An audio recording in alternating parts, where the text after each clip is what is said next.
I was accidentally underweight on him, and it worked out so well, kind of. I realized I had so much Teague. Well, I adjusted when Teague was rolled out. I adjusted my rates on Rose, but I accidentally left him at 30 minutes. I meant to pump him to like 34. And so I'm like, why am I getting only like 25% Rose? Like, whatever. And then I see that he's 50% owned, and I'm like, all right, well, at least I projected him correctly, so I'm fine with that stand. And then I went back and looked and was like, oh, shit. What's going on, everybody? Wednesday, January 23rd. We are back with a normal Wednesday slate. No MLK, no Tiny Tuesday. It's just good old huge 10-gamer. Adam, how did you enjoy Tuesday? It was a lot of fun until the Phoenix game. It's never a good feeling when you're looking at your teams and you're like, all right, I just need this one guy to get going. And then you turn the game on, and the second half starts, and you see that he's not on the floor and he's not coming back.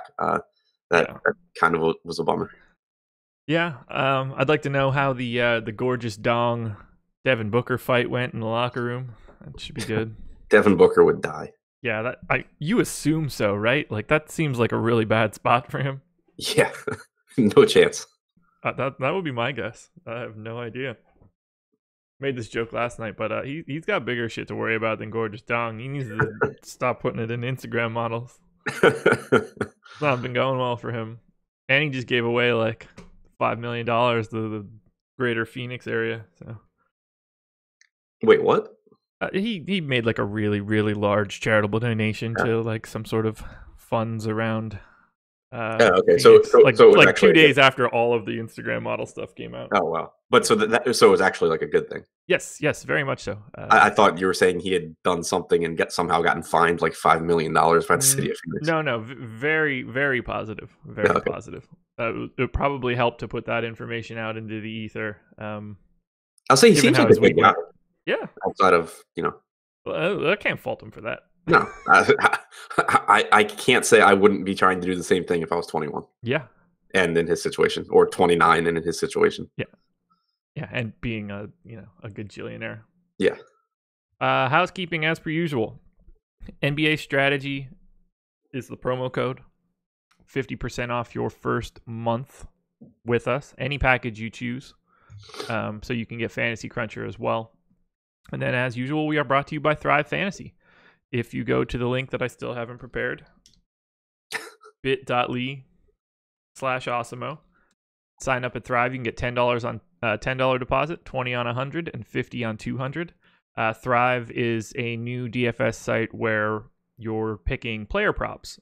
You try to pick whether a guy is going to go over or under a particular points, rebounds, assist number, or maybe some of those all added together. You get a list of 20 of the top props for the day. You have to pick 10. And at the end of the show, Adam and I will go through 5 of our favorites. We got a lot to talk about today. So buckle up, everybody. We're not going anywhere anytime soon. Indiana Pacers hosting the Toronto Raptors. The Kawhi-less Toronto Raptors. Load management going on for Kawhi. Good for him. 110 implied total for the Pacers. 107.5 for the Raptors. We'll start on the Toronto side. 7,500 on FanDuel for Kyle Lowry. 7,200 on DraftKings. $32 on Yahoo. Is there any reason that Kyle Lowry is not still a fantastic play with Kawhi Leonard out? No, I mean, other than the fact that he just sucks, but no. He's obviously been really disappointing a few times now, but even if you look over, the last month or whatever without Kawhi on the floor, and you're talking about like a 21.5 or 22% usage rate, it's still a boost from where he is when he plays alongside Kawhi, and the price is still basically factoring in those numbers with Kawhi. So even if you don't project him to be, and I will be, like, I think you should just project him for his season-long numbers, but even if you projected him for like these recent games, he would still grade out as a good play. Yeah, I agree. 7,500 on FanDuel is easy. 7,200 on DraftKings is easy. 32 on Yahoo is, mildly less appealing, but still an easy decision.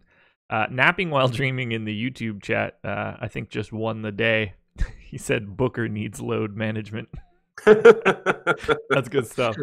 That's good stuff. I'm proud of you for that one. I'm honestly, I'm jealous. because that's fantastic. Yeah, that was good. Yeah, I can't get away from Kyle Lowry. I just can't. Uh, Everything about his rates with Kawhi off the floor have him better than what his price is. And it's the weird part of it all is that it's not as if he has been like bad in these past couple games without Kawhi. It's looked bad throughout the game. He's never getting off to like a hot start, but then sure as shit at the end of the game, he's got like 40 fantasy points, 35 fantasy points. He's in that Yeah. window of where you expect him to be. Yeah, and I mean that's the thing. Like it's ugly. If you've been rostering him, you always are looking at your lineup like, man, I have so much Kyle Lowry. But then at the end of the day, he gets there, and he clearly just hasn't had a ceiling game over this stretch. Like even yesterday, he finished, what, 2 or 3 assists shy of a double double. Yeah. Like he could just be so much better, and the price tag really leaves you much more upside than downside. Yeah, like he finished with 36.3 FanDuel points. His price dropped $800 overnight on FanDuel. Look, he went 6 for 15. He played 34 minutes. I don't know how else to project him. He went for 19 and 9. And like he didn't get any steals as a guy that usually gets at least one, sometimes cycles into 2, 3, 4. I mean, that's what you're looking to pop those ceiling games, the outlier steal block games. But he took 15 shots. I don't know what else to do. Like I love it. Yeah, I mean, there's really nothing you can do. I loved him yesterday at 80 whatever the hell 100, and now he's at 7,500 on FanDuel. Too easy. Right. Yeah, exactly. And it's obviously actually important. I mean, as important as a game in January is, important Eastern Conference game as well. Yeah. As far as regular season games go, this is as good as it gets for the East. Any sort of combination of Pacers, Raptors, Sixers, Bucks. Am I missing a fifth team? Wizards. I appreciate you being quick on the draw with that one. Who am I missing? Oh, the Celtics. Any combination of those two teams playing, you assume you're getting the A game from everybody. I'm honestly shocked that Kawhi is not playing here. I don't know if that's a good thing or a bad thing for Kawhi Leonard right now. He sat out a lot of these matchups this year. It's been weird. Yeah. Like he sat out Milwaukee. There was I know Milwaukee was one, but there was another game where it was like, we were obviously guessing, but it was like, he'll definitely play this one and sit tomorrow because this game is, a marquee matchup. And it's like, Kawhi not going to play. We'll play against the Suns bench tomorrow. Yeah. I don't know. It's got to be mildly concerning. Yeah, I agree. We'll talk about the next two guys that sort of run in a tandem when you speak about the Raptors. Siakam and Ibaka. They are both the same price on FanDuel, $6,700. Siakam $300 more expensive on DraftKings and $6 more expensive on Yahoo. How would you like to hash out these two goons? So I like both of them, obviously. I've been giving the edge to Ibaka just because his rates without Kawhi on the floor have seen a bigger boost. Like Siakam's been just really good regardless, right around a point per minute guy, no matter who you put on the floor. With Serge, you see a massive increase in his production when Kawhi sits. Yeah. There's something really interesting with Serge that I don't know for sure if it's going to be a thing here, but he had disappointed a couple of times with Kawhi out recently as well. And both of those games were on the second half of a back-to-back. And you saw kind of, he didn't really get full run. Like Nick Nurse brought him back in really, really late in the fourth quarter. He did the same thing last night. Ibaka was actually playing well, but then he played like 4 fourth quarter minutes. He subbed in really late, and then obviously the game was out of hand, so he only ended up playing 25 minutes. If they're doing some sort of like in-game, management on Ibaka on back-to-backs, it would make sense for them to have, kind of limited his minutes yesterday and then have him get his 32 minutes today against the Pacers. So I'm not going to take anything away from yesterday. I think if anything, it's actually encouraging. Like I'm going to project Ibaka for what I always would, but the fact that he only played 25 minutes yesterday, I think makes him even more encouraging. Completely agree. He's like, if you dig into his numbers, and I know that you do, with Kawhi off the floor, he's just like a completely different Raptor. Monster usage rate, like everything goes up across the board, performs at a much higher fantasy point per minute rate. I have a hard time not wanting to have some Serge Ibaka. I prefer him to Siakam, I think. Yeah, so do I. And it doesn't matter what you do with Kyle Lowry either. Actually, if you run the numbers with Kawhi off the floor, you get around like a point and a quarter per minute from Ibaka. If you put Lowry on with Kawhi off, it actually gets up to like 1.35. So not saying that over a larger sample, I expect him to be more productive sharing the ball with Lowry, but I think that it's at least not hurting him. The rates are still there. Everything's still there. And yeah, Siakam, he's really good, but you just don't see any sizable bump in any rates for him when Kawhi's out. And also, I don't know what the situation will be tonight, but last night he was actually higher owned than Ibaka as well, which just makes it even easier to have, to prioritize Ibaka over him. Hit that like button, people. Chat's pointing it out. I agree with everyone here. Hit it.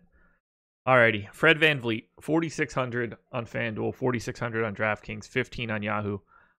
I got beat up pretty bad yesterday by saying that I didn't want to have 50% Fred VanVleet. I played 20%. Ultimately, 50% would have been really nice. He went bonkers. But it wasn't so much a play against Fred VanVleet. It was a play against his ownership. Yeah, I mean, I had 46%, but I can see how you get there. Yeah. Fuck off. What do you want to do with him today? The price on FanDuel, appealing. The price on DraftKings, less appealing, but still appealing. He just plays monster minutes, or has the ability to play monster minutes when Kawhi Leonard is not on the floor. Do you think OG Anunoby being back shaves any of those minutes? It shouldn't. I mean, yeah, I don't think it does. So OG is essentially has played power forward all season long.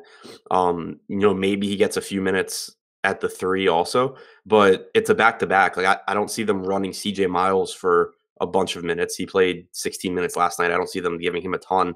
And you could take minutes from Norman Powell before you take them from VanVleet, I think. So yeah, I would expect that OG being back shaves minutes off of some combination of Miles and Powell before VanVleet. I would still think he gets like 32 to 34 minutes. Okay. I'm going to go ahead and bump him up another 2 more minutes. Take one from Norm Powell. Take one from OG. Feel a little bit better there. Yeah, that FanDuel price is easy. Anxious to see what his ownership was. We ended up being not correct on his ownership, which is interesting. So we had him at like 50. I was like, I like him at like 25. And I played him at like 25 or whatever, the number at 20, 25, whatever it was. And that's like where he was. It's like, oh. Yeah. So this massive stand that I thought I was taking ended up going away. Wasn't mad about that, especially when he started going crazy. Anybody else from Toronto? I wasn't happy with how much I had until I saw what he was doing. Right. Yeah, so I mean, VanVleet here, obviously the price tag's still cheap enough that he's a good point per dollar play. It's just obviously a much different matchup than the Kings are. So normally when you have VanVleet starting alongside Lowry, you lose a lot of his upside. Like he plays around 25% of his minutes without Lowry, and he averages about 0.95 points per minute over that stretch. But when he's playing with Lowry, he's a guy that averages, 3/4 of a fantasy point per minute. So normally at this price tag, he's still a good play just because the price tag's too cheap. But he normally isn't going to be the guy where at the end of the night, it's like, damn, this lineup isn't going to win because it doesn't have Fred VanVleet. And this is a matchup where I expect him to be more in line with his normal per minute averages than he was last night. Yeah, what did he finish? Probably like 2 points per minute or something stupid. Yeah, I think it was like 1.5. Yeah, it was craziness. I don't know what I have selected right here, but it's fucking 3-point guard somehow. Now it's nobody. Come on. Okay, I give up. I don't know how to get to the player pool on Fantasy Cruncher anymore. I know nothing.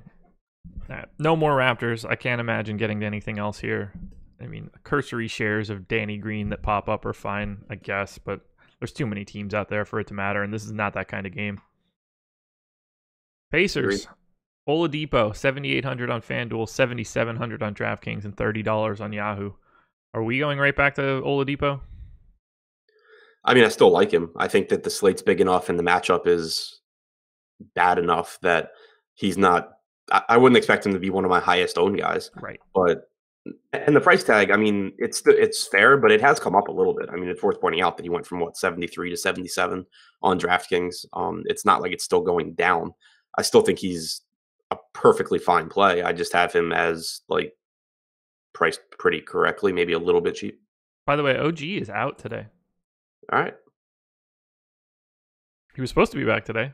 I hadn't seen news. I was just trusting you. Will return to the Raptors on Friday.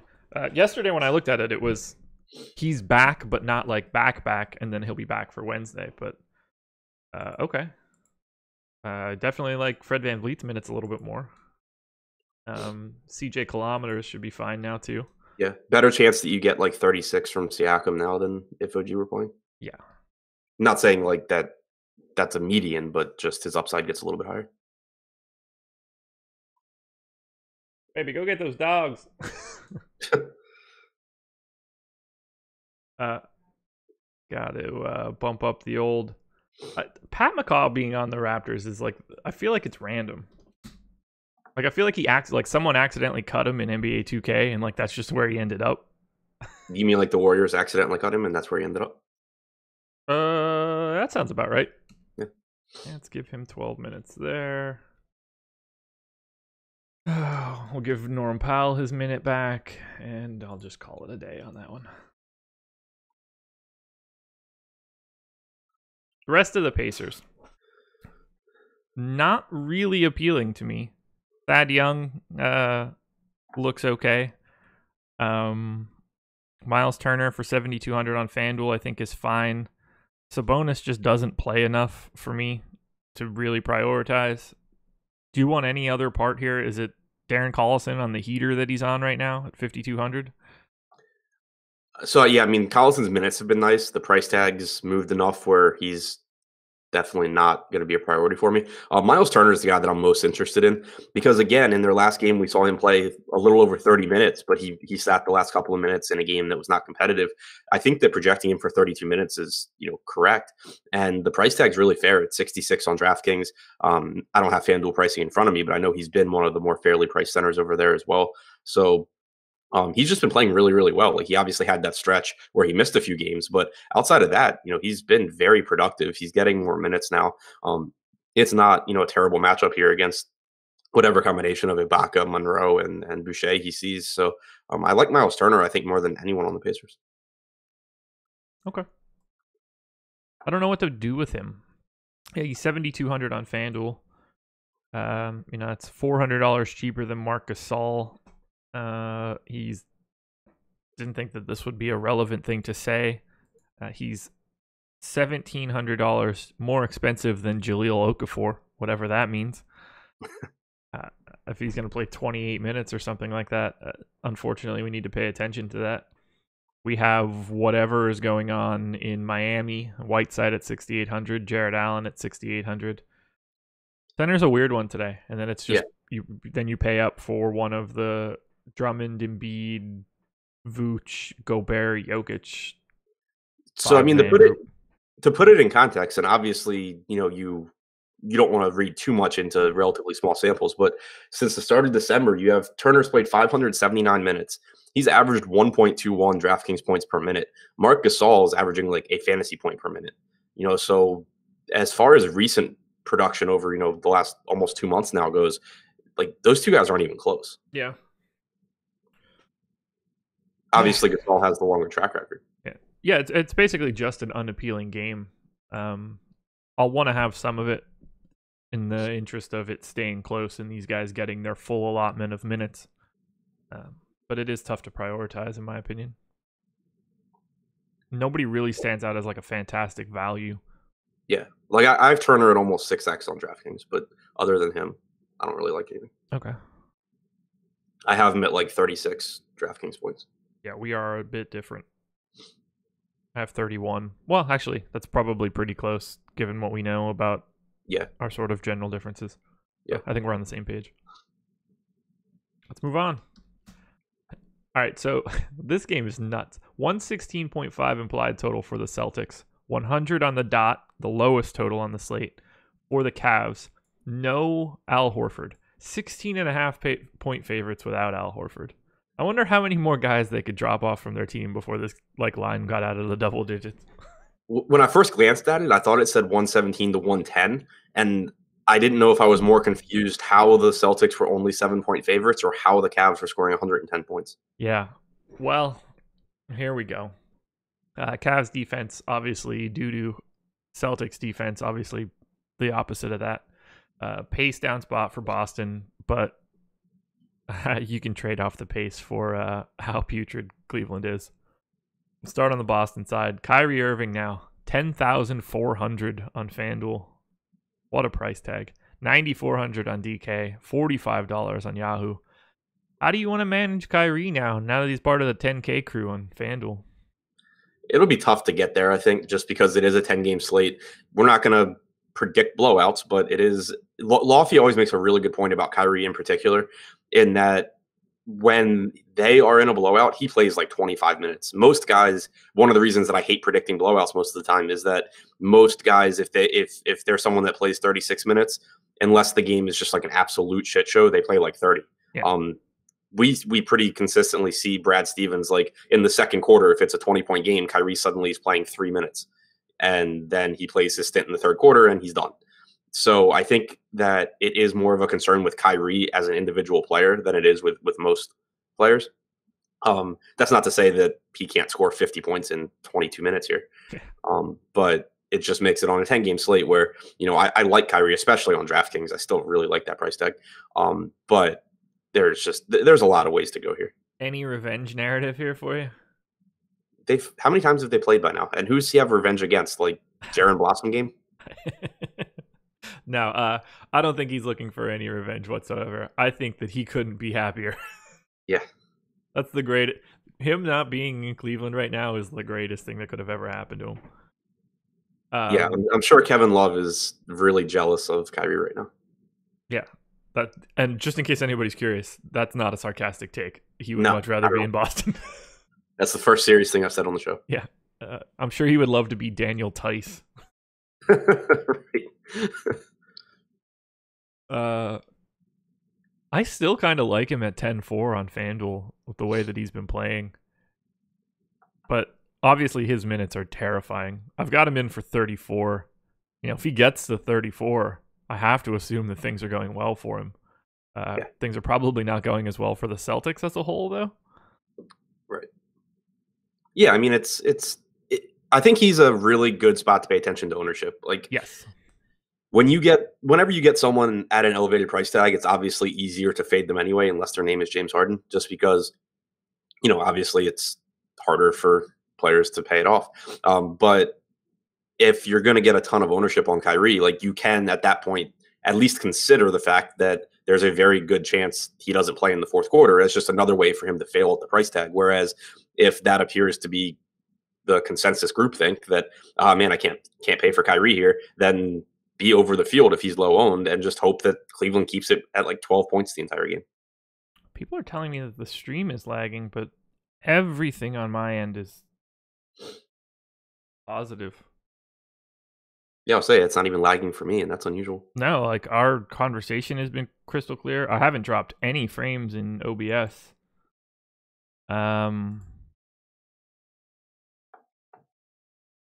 No errors in the YouTube. I don't know what to tell people. Yeah.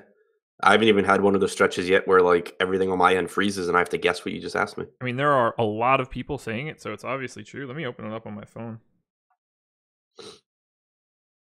Give me 1 second. Okay. Talk about the rest of the Celtics. Okay, so with Horford out, obviously Baines becomes a clear value play here. I would expect him to get the start.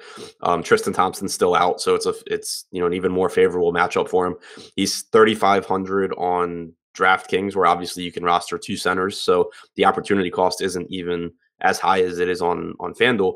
FanDuel, obviously you have to factor in that the opportunity cost. You're giving up that center position for Aaron Baines, who is likely to have a very good game for his price tag, but also, pretty unlikely to be like the highest scoring center on the slate. So, I think he's a good play on FanDuel, but a better play on DraftKings. Beyond that, it kind of, I think, just gets into a bunch of secondary guys. Like, I would want to prioritize Baines. I can see prioritizing Kyrie. Beyond that, you have a lot of guys that I think are pretty correctly priced. Like with Horford out, I think you see the center minutes essentially be split between Baines and Tice. So no real boost to anyone else. Jason Tatum's fine if you get there. I think that, Marcus Smart's fine if you get there. But the guys that stand out as, being actually better than their price tag for me are Kyrie and Baines. Okay. Yeah, people are really lighting into this, but I don't think there's any scenario where it's actually something I can help. You're on a speed test here. I understand that it's bad, everybody. I've had a crystal clear connection with Adam in this call. My speed test is fine. And knowing that Adam and I have had a perfectly fine connection to our call means that it's certainly not me. It's got to be YouTube / restream, I guess. What did I just want to do? Shit, what am I forgetting? What in the world was I just about to do? I have no idea. Oh, yeah. Is anything downloading? Nope.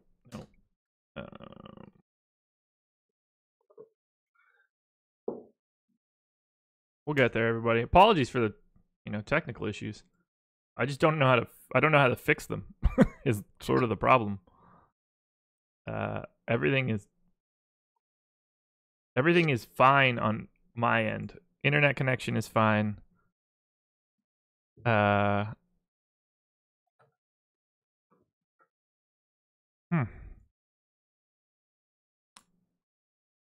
we do have a Periscope link that you can check out in the most recent tweet. I can drop that in there. For those that are on Periscope, I guess in the Slack chat, is the stream okay on Periscope? Because if that's the case, then this is 100% YouTube, and then I can't do anything. Oh, now everybody's saying it's good. Crazy fucks. All right, seems yeah, we fixed it. I did it. Every reason that it's working is because of me. Alrighty. Good job, Josh. Way to get it done. Yeah, perfect. You're welcome, everybody. It was probably all the yelling and screaming. Use that promo code NBA Strategy. I don't like any other Celtics. That's my summary. Jason Tatum for $27 on Yahoo. Yeah, does that include Baines?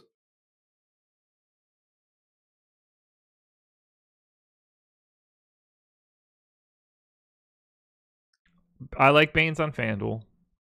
Kind of. I should probably like him more on DraftKings. What do you have him projected for on DK? Well, give me minutes and projection.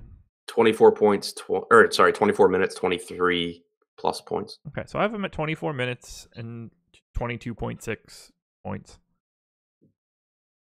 That's not, I don't get a lot then. Yeah, I mean, I haven't crunched. I just assume I'm going to because, I'm going to end up just jamming James Harden, I would think. Well, okay, so that's naturally. I don't know why someone keeps saying, Josh, someone is behind you. It's a fucking real creepy thing to say. I can't even see your screen, so I can't help you out there. Yeah, there's not. I can see that there's not. I just hope they're down to talk about basketball because I don't want to do this show solo. I don't think if it happens to be my wife, I don't think that you're going to get a lot of back and forth here. She'll probably tell some story about how Michael Jordan is from Wilmington. That's the best that I can do. And that she saw LeBron James in either a mall or an airport once. No, that's cool. I saw Nolan Smith. Yeah. Same thing. Oh, comparable. Yeah. Super comparable. I don't expect to get a lot of Baines. Does he grade out well? Baines for cash? Sure. Baines in a GPP, I probably don't end up with a ton. Yeah, I don't. The only reason I could see, and again, I haven't done crunches yet, because I sleep later than Josh. But the only reason I could see me not getting much Baines would be because he's a center. But I just still think that I'm going to end up going stars and scrubs and probably just using the utility spot on Baines a decent amount. He's just the guy that I think could pretty easily double in his 24 minutes here. So what I've been doing lately. This has been the path that I've been down. Been running crunches on actuals for a large chunk of slates, setting top and bottom constants and shit to try to figure out the best target score weights for each site. And what I'm noticing now is that, and I'm trying to maximize the correlation between the amount of lineups people get used in the actual scrunch and how much they've outscored their target score. And what I've been noticing on DraftKings is that it's been a way higher number that is like pricing out sort of the marginal mid-range play or low salary plays. In this case, Aaron Baines. He's not grading out all that well for me because it doesn't seem like that has been essential in showing up in the highest scoring lineups on DK. So then where do you end up like getting your value from? It's a good question. I think we'll get there. Okay. I didn't mean on the slate. I just meant like in general. More of a balanced construction, I think, is what it's leading me to. Okay.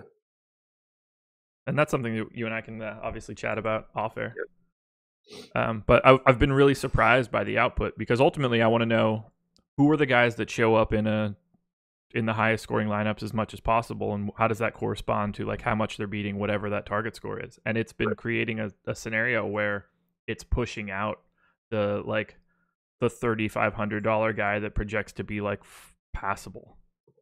Yeah, I'm interested to talk about it after because I've always been a like big proponent of like I don't want to play anyone who I don't think can score 30 actual like fantasy points, regardless of what their price tag is. But then I'm also very much in favor of like there's a huge gap between 3,500 and 4,500. Yeah. So yeah, I'm interested to talk about that. Yeah, and that's basically where it's been putting that target score for the baseline guys is like in the neighborhood of 30. Like right now, my target score for Aaron Baines is 29.7 or 29.6. Yeah, I get the same ballpark there. Okay. So like if that's the case, I think it's going to naturally push him out. But you and I could talk deeper about it. I've got a bunch of them loaded up in a sheet, so we could look at it. Yeah, it's hard for me to prioritize Boston. Just pay close attention to your roster construction if you are using Boston guys. Some guys will benefit more than others for like don't play Kyrie and Rozier together. Today could be a decent day to have a Rozier flyer or two if you think that he plays 26 minutes because of, not that we predict blowouts, but I mean, there's an increased chance that Terry Rozier's minutes go up. I did it for the first time this season the other day and actually got it right in the Denver-Cleveland game. It's not like you should suddenly be projecting Terry Rozier for 26 minutes, but like there are scenarios if you're playing multiple lineups where you want to have the opposite side of that. Right. I wouldn't do that in a single entry. Like, all right, well, this one's going to blow out. Yeah. And one way to do it, if you have the time to do it, is, you just like using different sets of projections for some, for different lineups. You can certainly take a percentage of your lineups and crunch like, okay, these are the Boston minutes if this game blows out, and you'll probably end up getting some Rozier in those lineups. Right. A very good point. But like, you don't have to do it across all 150. Do you want anything from Cleveland? I'm going to guess the answer to that's no. All right. So what are you doing with Jijic? I've got him in for 28 minutes. He's 5,400 on FanDuel. I think that's fine, but this is one of those situations that we've talked about where like the opportunity cost at center is so massive right now that there are so many high-end center options that what you need out of Zizic for you to be okay with it in the end is probably unrealistic for him today. Because one of these massive centers is going to just nuke the center position. Yeah, I agree with that. And also, his price tag's going up. He's kind of rewarded people, but it's just been so fluky. I mean, that the one game where he was really cheap against Utah, he literally doubled in the fourth quarter after scoring 8 fantasy points all game. Yeah. Last game against whoever they got blown out by last game, he again, kind of was having a pretty bad game and then sort of kind of got there in the fourth quarter, still didn't even really pay off his 5,700 DraftKings price tag, but he was 30% owned at 5,700 on DraftKings. He's just, it seems like a spot where the public is really overvaluing this guy and his price tag's rising. And I just really hope that continues today, but I won't be there. Yeah, I would be very surprised outside of, if I played 150, a very small portion of it, because it's going to be so hard for you to make up on the Drummond, Embiid, Vooch, Gobert, Jokic like potential ceiling games. Not to even speak about anybody else in his particular price range. Like I'd probably rather have Jahlil Okafor than him. Right. So like it's just tough for me to want to prioritize something like that for the one center spot for a team that's projected to get beat by 16.5 points. Right. Especially if you're playing Aaron Baines too. Like, but like seriously, that's something you have to take into account, because I will fully admit that Aaron Baines takes up a really valuable spot. Yeah.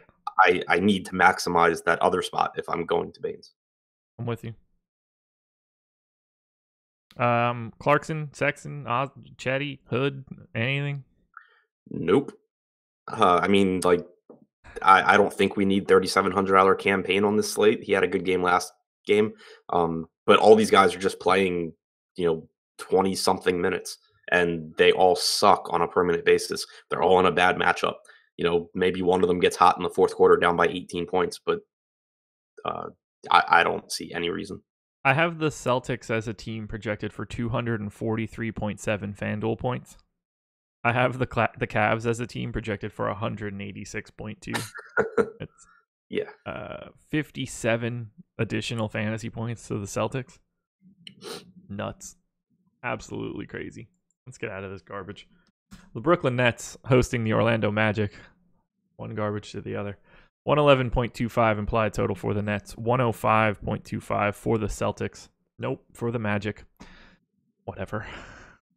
We'll start on the Brooklyn side. I want to talk about Russell, but I think we need to hash out the center rotation for the Nets right now. Ed Davis into the low 20s again. Jared Allen getting the opposite piece of those minutes. How are you managing Jared Allen and Ed Davis? Need to find that last game, but I've been going back and forth between like 28 and 30 minutes for Allen. Last game was not obviously a good example because they ended up just smashing the Kings in the fourth quarter. You got 23 minutes from Allen with no fourth quarter run. He played basically 6 minutes to close the second quarter. If you throw those, pretend it's a competitive game and give him that same run, you're getting 29, 30 minutes. So I'm going to give him 30 minutes here, 28 minutes here. I don't know what to do. Like, he's played more than 30 minutes 3 times since Christmas. Yeah, I'm going 28. Yeah, I have him in for 27 right now. But it becomes this murky situation where when you do that, all of a sudden Ed Davis becomes like the greatest value play in the history of value plays because he's so efficient in those minutes and he just pops up in like weird ways. Right. A 22-minute Ed Davis, if you get there, is not that much different than whatever you give to Aaron Baines. Yeah, that's a valid point, actually. Yeah, I mean, and that's one reason I like doing 28, because like if I do 28 on Jared Allen, I get him as a play that's going to show some upside, but not being like 30% of my lineups or anything. Yeah. And then 20 minutes of Ed Davis kind of gives me like the same thing, where he's going to be a punt that gets rotated in some with Aaron Baines if that does end up being my optimal like roster construction, but he's not going to be in a ton of lineups. Yeah, these guys are just tricky, and I like them both. Right. Like, on their own. It's honestly a really nice center rotation. Yeah, except for when Hollis Jefferson screws it up. Yeah. So these teams did just play. We got, of course, this is really useful. We got 25 and a half minutes from Jared Allen. He sort of dealt with fouls. He picked up his third right before he subbed out in the third quarter. I don't know if that mattered. I think, yeah, I don't know. What the hell? Like, so he played a really, really short rotation in the second quarter. And normally I would assume that's because the Nets had gone on a run, but they were actually just getting smashed by Orlando. So I don't know why he didn't sub back in earlier. I have no idea. The one, I guess, more important takeaway is that they did split the 48 minutes in this matchup between Davis and Allen. You didn't get Hollis Jefferson at center. Yeah. And I wouldn't expect that when you have Vooch playing 32, and then you have Bamba playing the rest. I don't see a need for Hollis Jefferson. So yeah, I mean, I'm going to go 28 and 20, but okay. Who the hell knows? Yeah, agreed. Just don't play them together. Yeah. D'Angelo Russell, 8,600 on FanDuel, 8K on DraftKings, $34 on Yahoo. Whatever he's been doing lately, he's been turning into the player that everybody's wanted him to be for 5 years. 1.3 fantasy points per minute over his last 30 days. That is a really, really high rate. That is Luka Doncic-esque. How do you want to manage him now that his price is monstrous?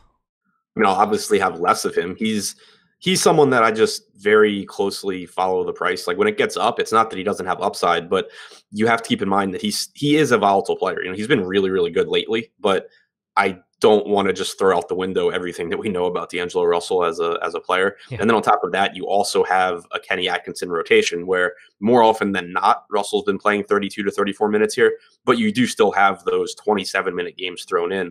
So he still, from like a median standpoint, ends up being a guy that's kind of tough to trust when the price tag's up. And basically you're rostering him for that monster ceiling. But when the price tag increases, you're paying for that ceiling more than, you know, otherwise, obviously. So I still like him. I still have him projected as a good play with a ton of upside, but, you know, I'll obviously have less than I would if you were cheaper. And like looking at the DraftKings pricing where you have a $2,500 difference between him and Dinwiddie's like obviously the bad version of Russell from a fantasy standpoint where he's all over the place, but he has, you know, a ton of upside. When you're getting that kind of a price difference, I'm okay kind of just saving that money and hoping that it's a Dinwiddie game. I want Dinwiddie to be so much better. He's been so putrid lately. Yep. And I'll have some again today because I just like taking the same beating over and over. It was really fun when he scored like 40 points in the fourth quarter in overtime. That one game. Very fun. I was like, oh, cool. That's what I'm getting paid off for.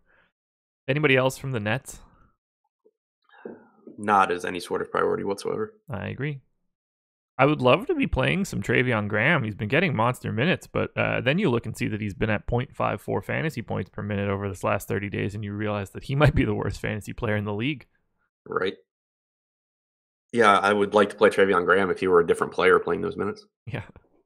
Man, I was hoping to make some sort of graham cracker joke there, but I couldn't figure out how that would work.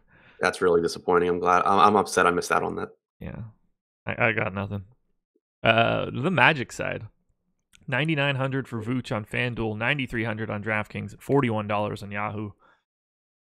I see no reason whatsoever to not really like Nikola Vucevic here. Yeah, I have no idea how you don't play Vooch here. I mean, I know how you don't play him. Like, I'm not going to have him in every lineup, but I'm saying, like, I don't know how you don't like him. Yeah, Aaron Gordon, questionable. I would prefer him to just be out, I think. I don't really care. He doesn't change much at all. No. Like, it's actually weird how someone who plays as many minutes as Gordon does and is relatively involved in several aspects just does not change a thing. Yeah. Yeah, I'd prefer him to be out, but not going to change much for me. I just want to have Vooch. It's the center smash Nets narrative. It's the Vooch is at 1.5 fantasy points per minute over his last 30 days, which is pretty good. And I don't think the price is all that crazy. And, you know, he's as good a bet as anybody for like an 18-10 game, and that's just like a floor. Love it. Evan Fournier, 6,100 on both sites, $21 on Yahoo. He's a guy that I'll continue to have at least a little bit of just because he's playing monster minutes right now. Yeah, it's purely the minutes. I mean, I still hate Evan Fournier, but yeah. You know, 36 minutes at a cheap price tag is 36 minutes at a cheap price tag. Mm-hmm. Do you have any interest in Aaron Gordon if he plays? He is... Where the hell is he? 67 on DK, 68 on FanDuel. I'd have some interest. It's, you know, obviously this is shaping up as a slate where there's like a lot of plays that I really love, and he wouldn't be one of them. But it is a nice matchup in terms of rebounding. It's obviously not the same super fast-paced Nets team that it used to be. But yeah, it would be a guy that, you know, I would get some of. I would not have an issue with it, but it wouldn't be like a core play, I don't think. There we go. Ross, Isaac, Augustine? Not priorities. Like Isaac's at 4,400. If Gordon's out, maybe you get a couple of extra minutes. But again, Isaac's just not an offensive player. You know, it would be a slight boost for him if Gordon's out in terms of rebounding. But you really need him to pick up defensive stats in addition to his rebounds and everything. He's the kind of guy that normally is going to give you like 23 points, and it's going to be like, oh, cool, I got 23 or 24 points at a little over 4K, and then you just realize that you're getting your shit kicked in by other guys that didn't play him in tournaments, and you realize that point per dollar doesn't really matter. There you go.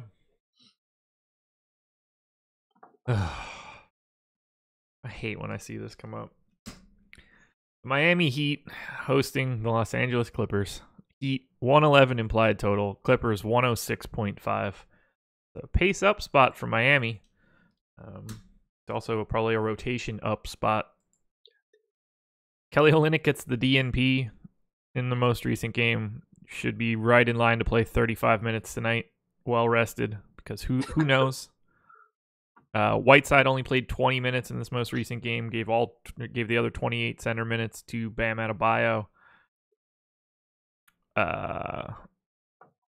What do you want to do here? Winslow at 6,400 and Richardson at 6,600. Your boy are the only two things that I really like on FanDuel. Richardson at 18 on Yahoo as well. I continue to not have any idea what they're doing with this rotation. Waiters got 26 minutes in this most recent game, coming off of 9 3 days before that. Any new outlook on the Heat? I hate when Miami plays in appealing spots. Yep. I really wish I could just say that none of these guys matter, but like one of these guys can win you a tournament, and who knows. So Winslow and Richardson obviously are the two that are playing consistent minutes, and they're productive players. I think they're both fine. It's a good matchup.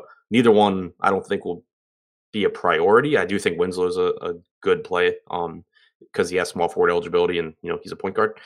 But then so Whiteside's 6K on DraftKings. It's a phenomenal spot.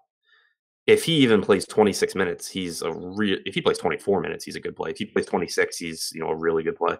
So I think I'll be taking a chance on Whiteside in tournaments, but then also Adebayo at 4,600 should wreck here if he plays more than 22 minutes. Don't play them together, but I think they're both really good tournament plays because they're both too cheap for the minutes that one of them is probably going to get. Beyond that, Waiter's price tag at least is up to 4,300. That makes it a lot easier not to have much of him because the minutes are obviously all over the place. Just because Olynyk didn't play last game doesn't mean he's not playing today. We really have no idea. Spoelstra, it kind of looked like he was going to start getting into a pattern of DNPing one guy every 3 days or whatever, but then he kind of hasn't been doing that either. So I don't know. I fucking hate it so much. Yeah, I need 3 guys on this team to get hurt immediately. Or just trade them. What the hell are they waiting for? They're valuable pieces too. Yeah, there are 11 legitimate players on this team, maybe more. I don't know what to do anymore. It's really just super aggravating. I don't know what I want to have. Just contract the damn team and disperse those guys out into the rest of the league. And it's looking at their last game and trying to figure something out is just amazing because not only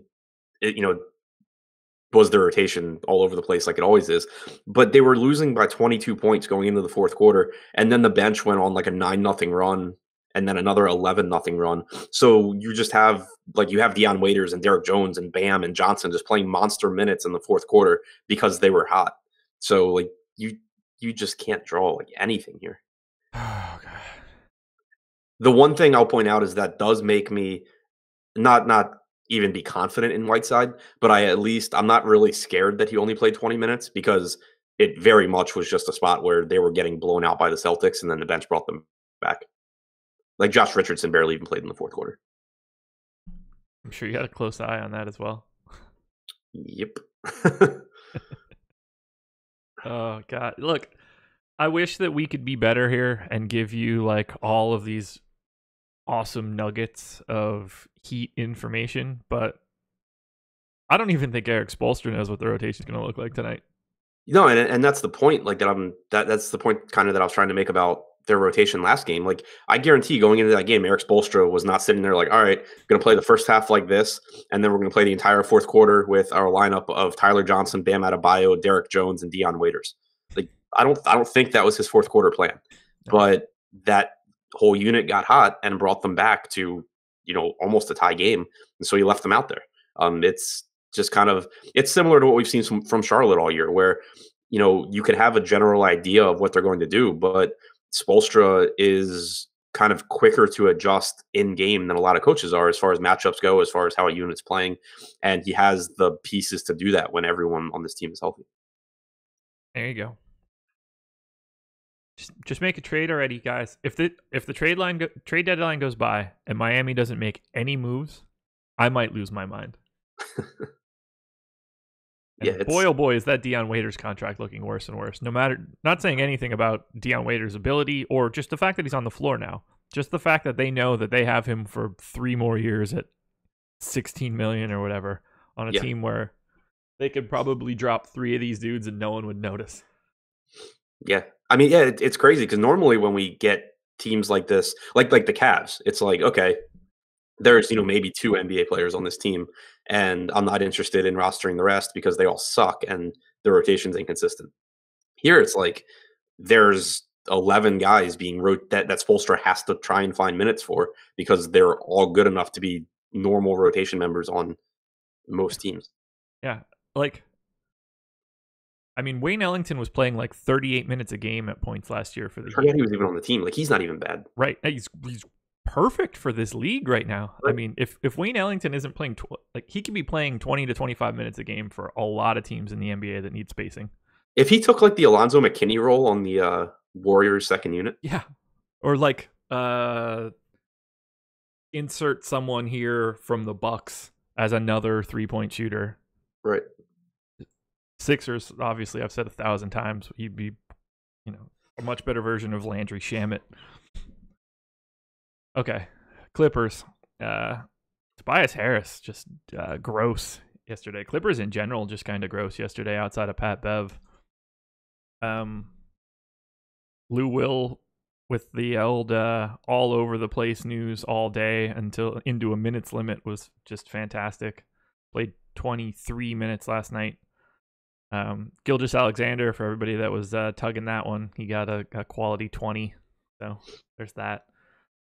I'm going right back to Tobias Harris again today. 8K on FanDuel, 7,800 on DraftKings, 34 on Yahoo. There's still no Gallo. I expect him to be involved and play like 35 plus minutes. Yeah, I mean, I agree with you there.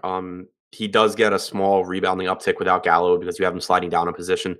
He's still, I think he's a good play. I just still don't think I end up with him as a huge priority here because there are cheaper guys at the position that I'll end up liking. Even looking on that same team, looking at the DraftKings price, you have Harrell for $1,100 less. He obviously really disappointed last night after a nice start, but still played 31 minutes. I expect that you get around 31, 32 again here, and he's just a better per minute producer than Harris is, even without Gallo on the floor. Or they end up being really similar, but he's cheaper. I love Harrell as well. I didn't want that to come out like I didn't. Price went down $300 again. He was 8,200 2 games ago, down to 78 yesterday, 7,500 on FanDuel now. Yeah, we got 385 as the winning scores on DraftKings last night on a 4-game slate. They're doing their best to make sure we cross 400 today. Yeah, Harris and Harrell are the guys that stand out pretty clearly as my favorite options from this team. Harrell for $26 on Yahoo in particular seems pretty egregious. There's the egregious if everybody's doing the drinking game. Any Lou Will? Probably not. I mean, even if you we have no idea what his minutes are going to be like on a back-to-back, but even if I give him 28 minutes, I get him as a really marginal play. Mm-hmm. I agree. You believing in this Pat Bev resurgence over these past 2 games? I don't know if I can get there at 5K. No. He's playing really well. The minutes are there. He's someone that I actually I was rostering him a lot early in the season because I kind of thought that this was coming. Not to the extent of what he's doing right now, but that he should just be a lot better than he had been. But now at 5K, it's you're starting to need Pat Bev to get you 30 plus, and that's never really been who he is. No, not at all. Yeah, if he doesn't, you need more than 30 for sure at that 5K number, and that's not something you can be confident in for a guy with a 13% usage rate. Right. And like Gallo being out, it shouldn't have any major impact on him. Like Harris is still going to shoot. Harrell playing with the starting unit should take more usage away. And then you have the potential closing lineup of Lou Williams being in there, over Bradley or over Gilgeous-Alexander. Like Pat Bev's not taking the ball out of those three guys' hands. No, clearly Lou Will is not going to stop shooting. Right. That dude guns every second he is on the floor. He's so fun to watch. I love him. Do you want Gilgeous-Alexander or Bradley or anything? No. Okay, cool. No Jonathan Motley? No.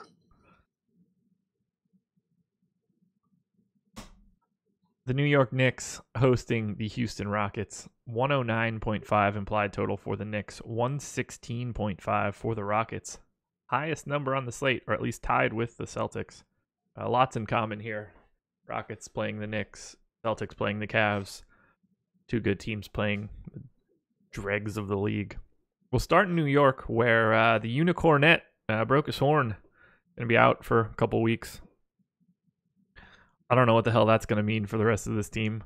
Oh, yeah, I forgot Cantor's starting now. Yeah.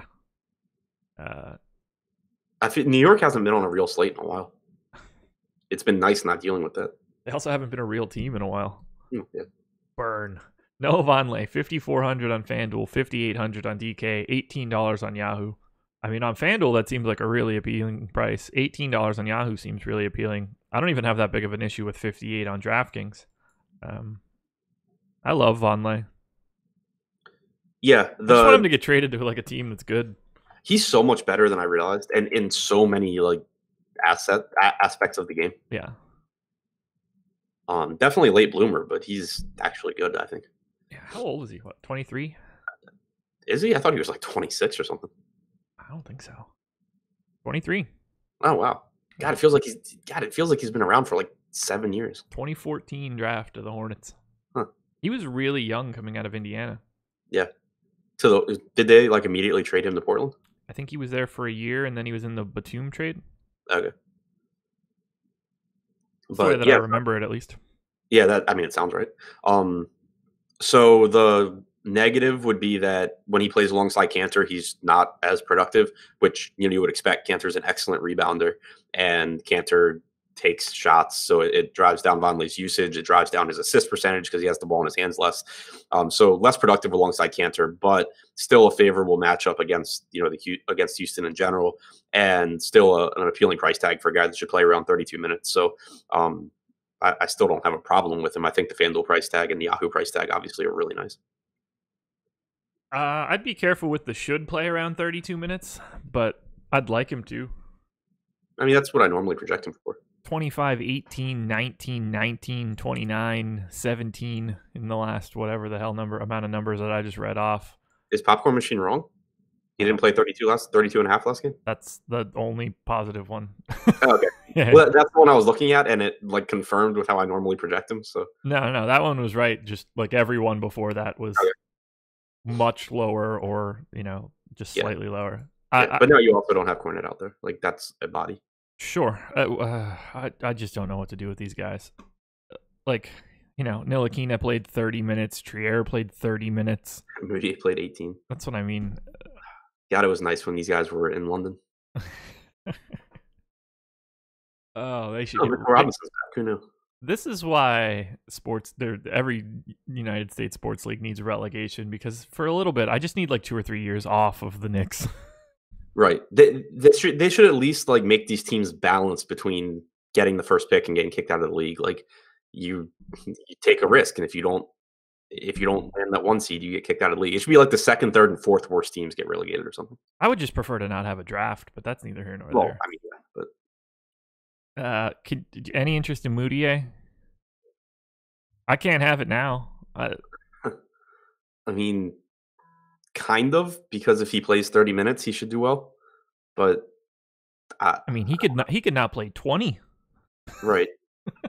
Yeah. Although I think, I don't know, Trey Burke got a DMP CD / questionable in the most recent game, but he hasn't played in 3 games. At the same time, 4 games ago, he played 26 minutes, and everybody was there. So I know Moutier played 18 minutes last game. Ntilikina played 30. Against the Wizards, we got our normal like 30 to 31 from Moutier. Yeah. I'm still going to project him for 30. He's been one guy that Fizdale has seemingly really liked this year. Like from the time he came back, you had Fizdale talking about, Moutier eventually would take over as the starter. So I'm going to give him a little bit longer leash than I would on some other guys and be a little bit less concerned about it. Yeah, I have him in for 28 minutes right now. And this is more a function of the fact that, like, I just kind of didn't want to get any Knicks. Yeah. See, the thing is, though, is I kind of do because I know I'm getting Harden. Okay. Does that matter to you? No, I mean, it's not like I'm not making a rule like I need a Nick with Harden, but it just makes the correlation across my portfolio, like if whatever, better. I don't dislike it. Yeah, I mean, I know that I should have more confidence here, but if this game happens to stay close, like, it could just as easily be Ntilikina out there trying to guard James Harden. Yeah, that's actually a good point. Like, of all the people on the Knicks, he's the guy, I would imagine. Yeah. Him or Von? Could it be Vonleh? Sure. It's not Moutier. It's definitely not Moutier. Like, we can quibble a bit, but I am confident that it's not Moutier. I know that in no set of circumstances will it be Trey Burke if they dust his ass off. Ntilikina should be the guy that is tasked with James Harden. Whether or not that's the case or not, I have no idea. Like, I have Ntilikina in for 20 minutes, Trier for 24, Dotson for 24. I don't know what to do with any of these guys. I have no confidence in it. If you have super large confidence in one of these guys, kudos to you guys. I can't figure it out. Cantor? I gave Cantor 22. I gave Mitchell Robinson 20. And I assume that there's some sort of like Noah Vonleh at the 5 minutes, given the fact that, Houston's going to play, I don't know, Fareed or Tucker or something. I think Vonleh can handle it. I really want to play Cantor more than that. Yeah, I mean, and he's 5K on DraftKings. But look, we saw what Jared Allen just did to Houston. Obviously no Fareed in that spot, but I mean, Cantor scooping up like 20 boards or something is not an outlandish outcome for this. Yeah, I think I'm giving Cantor like 26 minutes. I get it. So who are you taking them from? It took me like 15 minutes to do the Knicks today, and ultimately I was just like, fuck it, I'll just average everybody out. Right. So I mean, I haven't gone through and done it by hand yet, but so excluding the last game against Oklahoma City where Cantor played 19, even when he was coming off the bench behind Cornette, you had 25 against Golden State, you had 29, 27, 20. Like, he's been in that mid 20s range recently anyway. Mitchell Robinson is back, but we also know Mitchell Robinson fouls like crazy. And that's why he's coming off the bench. I think that we've pretty consistently seen like 18 to 20 minutes from Robinson off the bench. So if you go like 26 Cantor, you go like 18 Robinson, you can throw another 4 to, Vonleh. I think that is pretty reasonable. I agree. How many minutes are you going to give to Tim Hardaway? Probably like 34. Maybe not. 27, 25, didn't play, 29, 20, 27 in the last games for the Knicks. 27 against OKC, he didn't play at all in the fourth. But yeah, 34 is high. I'll probably end up at like 32, I guess. Yeah, I don't know. The Knicks are like the bad version of the Heat. Yeah, wow, he really hasn't played more than 30 in 5 games. Yeah. But they also just, like, partially because they get their asses kicked. Not that can't happen tonight, but yeah, I don't know. Yeah, I don't know. Probably give him like 32. And then you got to start shaving them from Damian Dotson or Trier, or I don't know what they're doing with Hazonia. Yeah, he went from 30 to 11. Yeah, I'll go like 30 on Hardaway probably. All right, everybody. Just in case you're curious, that will be the most time that anybody spends on the Knicks this slate. You won't find that in any other shows. I promise you that. And if we're being honest, you probably shouldn't have found it here. Rockets, Harden, 13.5 on FanDuel, 13.4 on DraftKings, $62 on Yahoo. Not going to get much more appealing than this. Nah. Yeah, so he disappointed last game. In his 3 quarters, he only scored 55 points. He disappointed in regulation 2 games ago, got bailed out by overtime. Could not care less. I mean, you're talking about still a depleted Houston team on the road in New York in a very, very favorable matchup. If they blow out the Knicks, it's because of Harden. If the game's competitive, you're getting 38 to 40 minutes from Harden. The guy going back to last season playing without Capella or Ariza or Paul or Melo on the floor is averaging, close to 2 fantasy points per minute. I just still have no reason to get away from him, especially, looking at the DraftKings pricing. There's so many underpriced guys on this slate. It's not tough to get him. No. Yeah, I have him projected for 72.5 DraftKings points. I know I have the baselines are too low, so I'm going to update those real quick, but it's going to be something insane. Yeah. I love him. I absolutely love him. 46% usage, 26.5 field goal attempts, 13 free throws. Yeah. He's a priority for me today. So since the start of last season, we're now up to 693 minutes of Harden without Paul, Capella, Ariza, or Melo. 1.93 DraftKings points per minute, 46.6% usage, 48.5% assist percentage, 12.3% rebounding percentage. Yeah. I'm in. I assume that he's going to really enjoy playing in MSG for this one too. I don't generally believe in that sort of stuff, but like there is something about Harden going to MSG and taking, 35 threes against them where like if it starts to go, there's something about that makes me feel like he could do, I don't know, 18 to 35 from 3 or something stupid.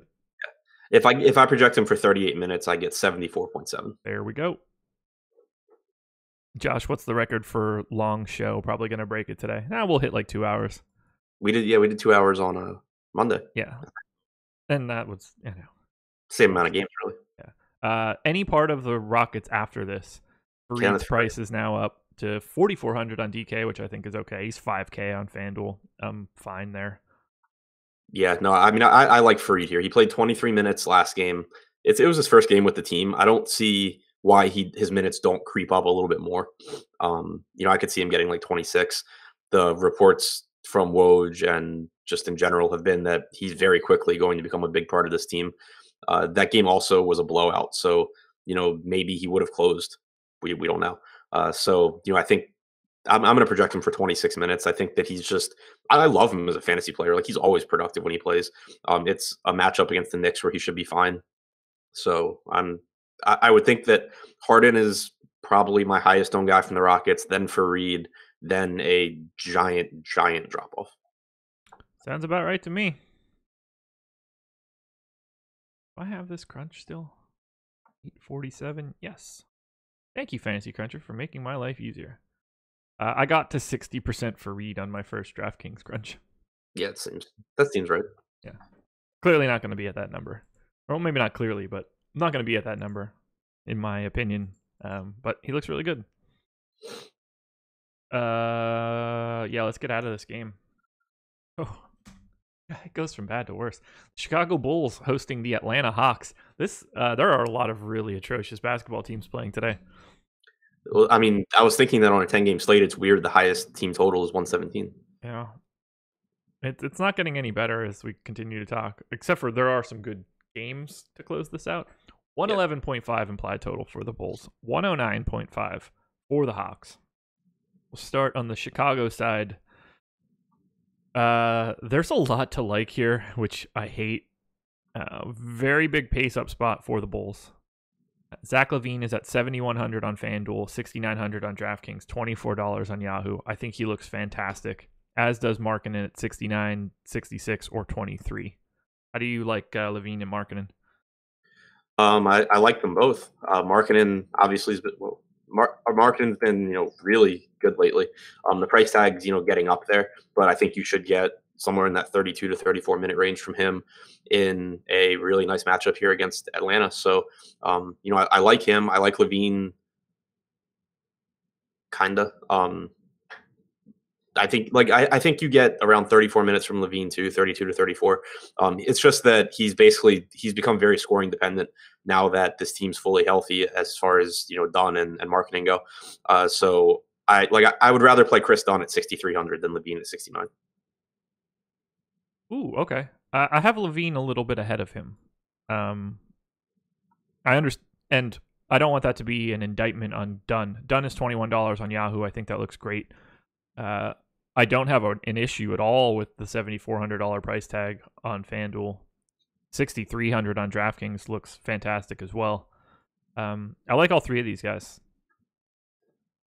And so I mean the reason I prefer Dunn is just that so they've played 13 games now since Levine came back, and that's really the first we've gotten to see a long look at Dunn, Levine, and Markkanen playing together. Dunn has shot incredibly bad.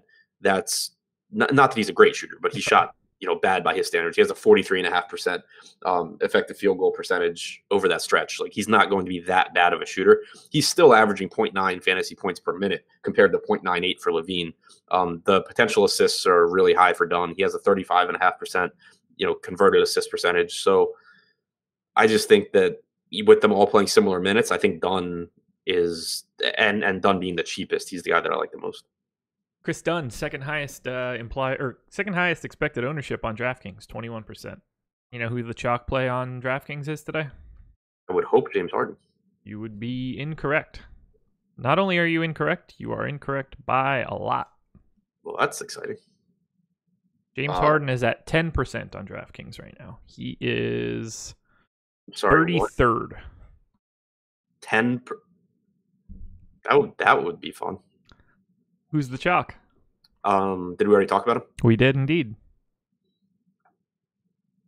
Vooch? No, he is 5th. Lowry, no, but slightly above Harden. I'll give you a hint. He's really popular with some of the bigwigs in Turkey. Oh. Hito Turkoglu? Yeah. Yeah, he's back. Yeah. Cantor, 27%.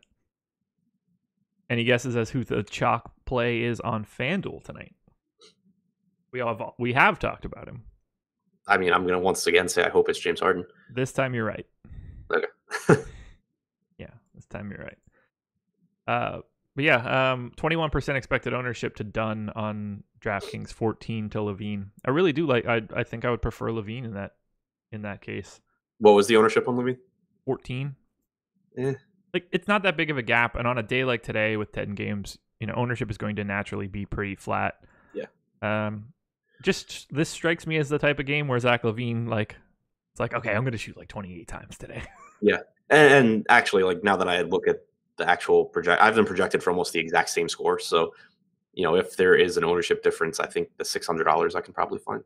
Yeah. So Levine, cool. Markkanen, cool. Dunn, I'm cool across the board there.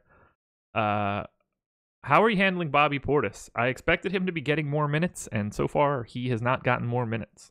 I've got him in for 25 right now. At 5,400 on FanDuel, I think that is perfectly fine. He's 5,800 on DraftKings. That seems scary, but at the same time, if he's only 4% owned at 5,800, he still has the ability to get there. Right. It's terrifying because why is Robin Lopez closing? Like, sure, start the game. Let him play the first stint of each half. Make him happy. The fact that he is closing games or closed their last game is absurd.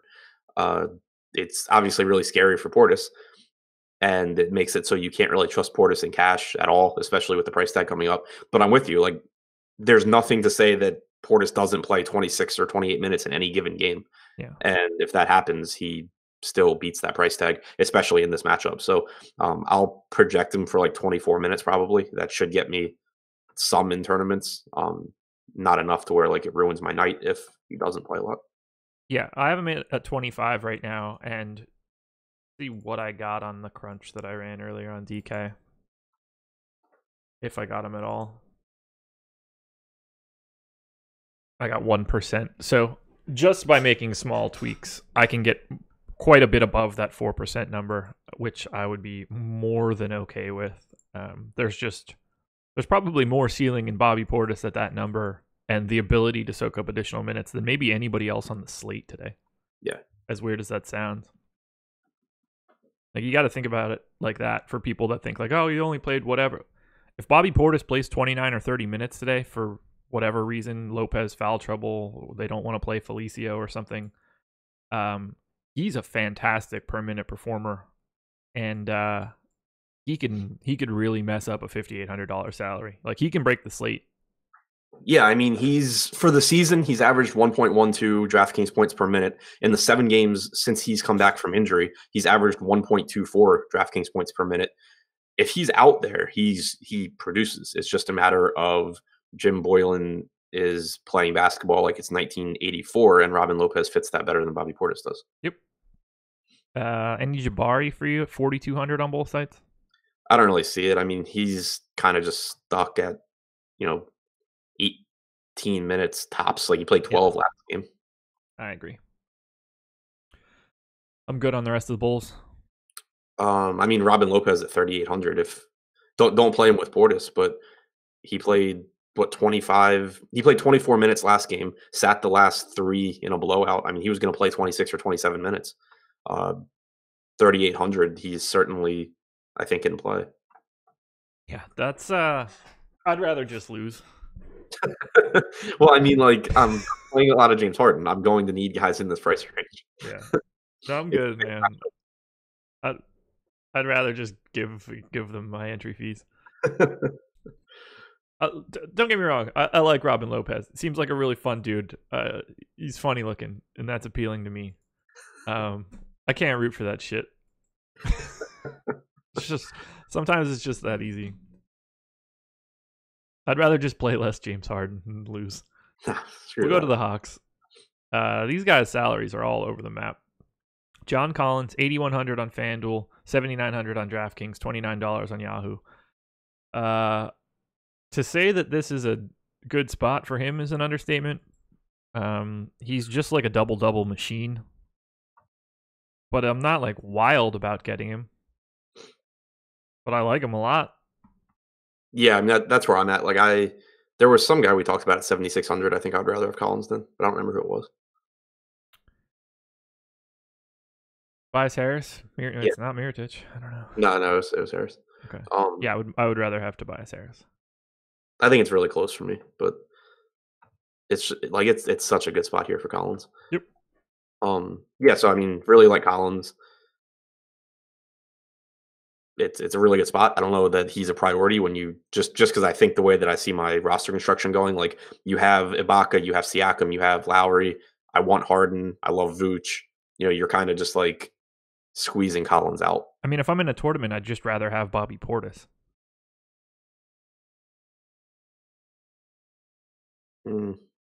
I mean, I wouldn't say I'd rather have him. Like, I expect I'll have more John Collins than Bobby Portis probably.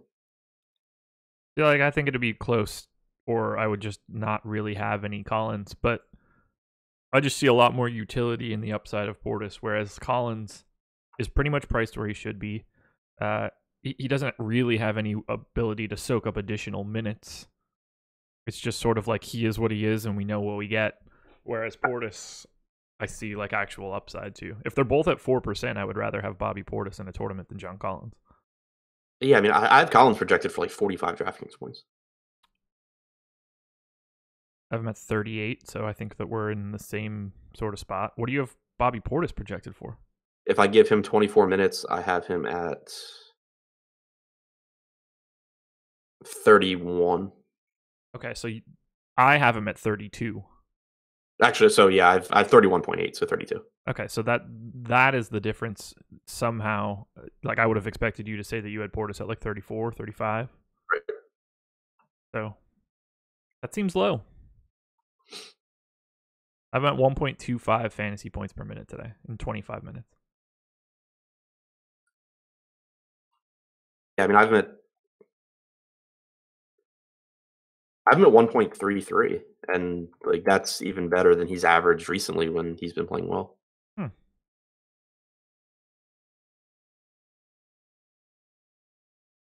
Where are we off here?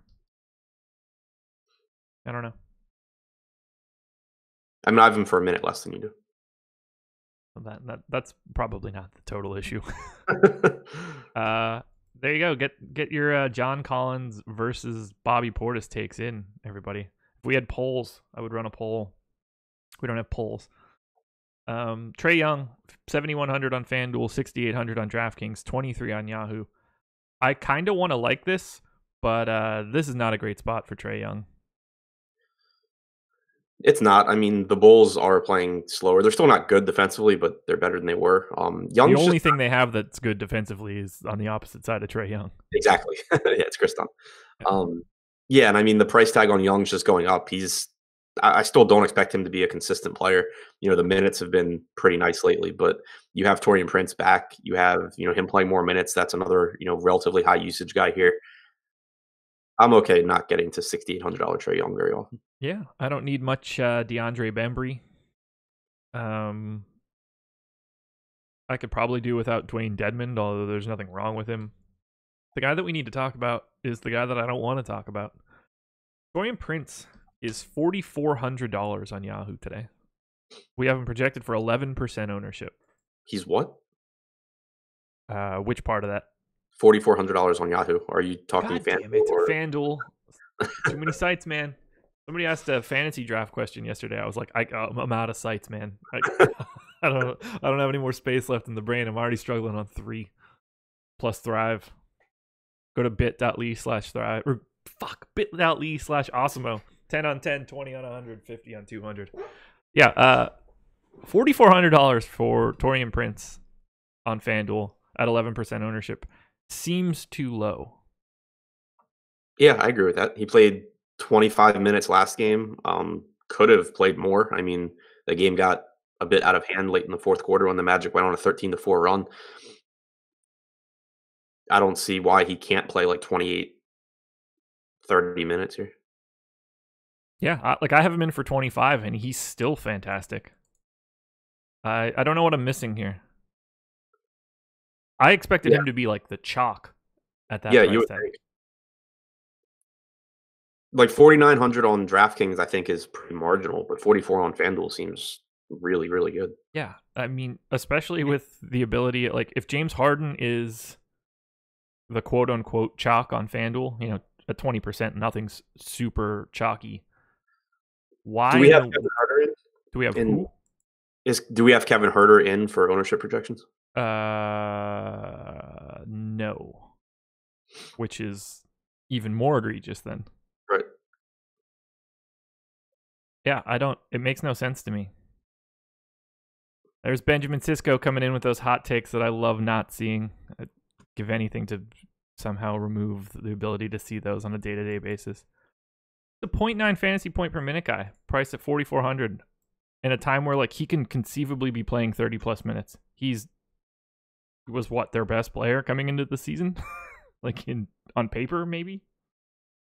Yeah, I mean he's been disappointing this year, but he's been disappointing more in he hasn't developed into what we thought he was going to develop into as quickly as we thought kind of way. Not like he averages 7 or 0.7 fantasy points per minute or something. Like he hasn't turned into a star, but he's still someone that averages just shy of a fantasy point per minute when he plays.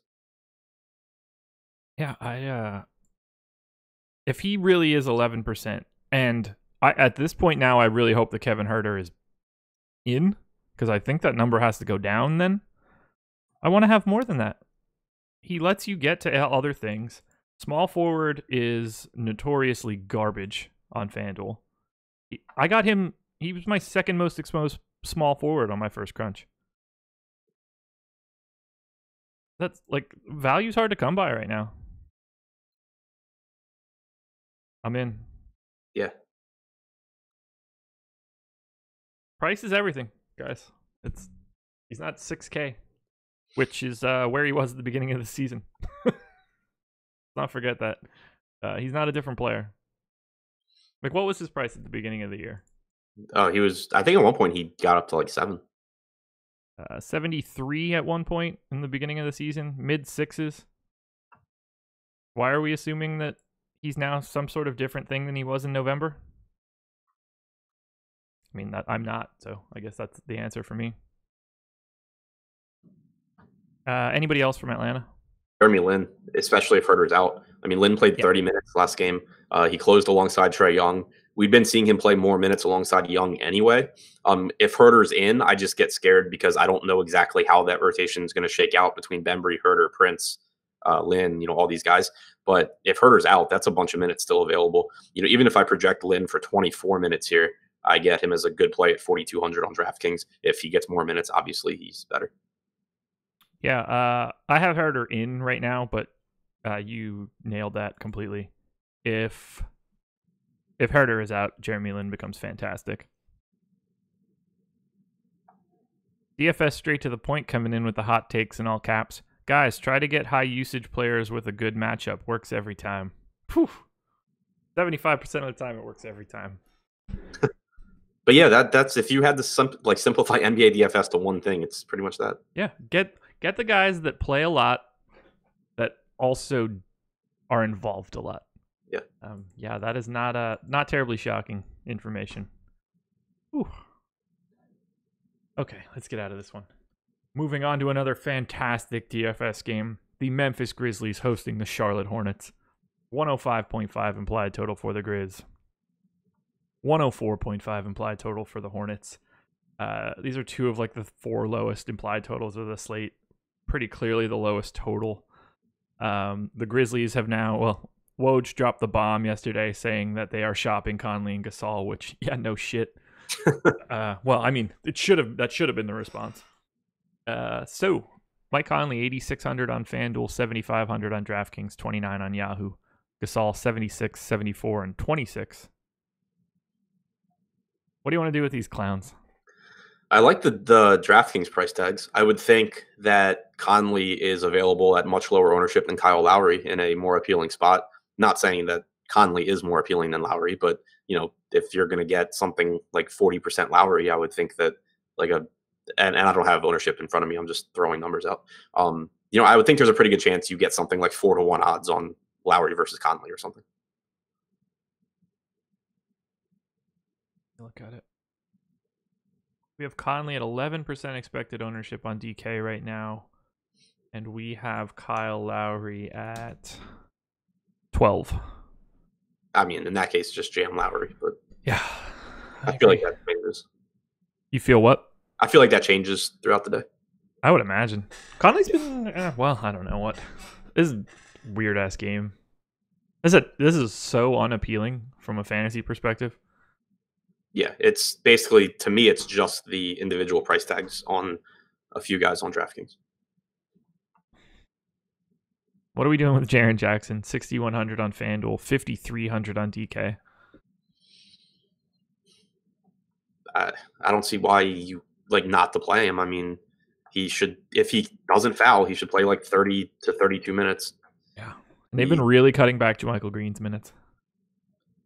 And Noah's still out, right? I don't know.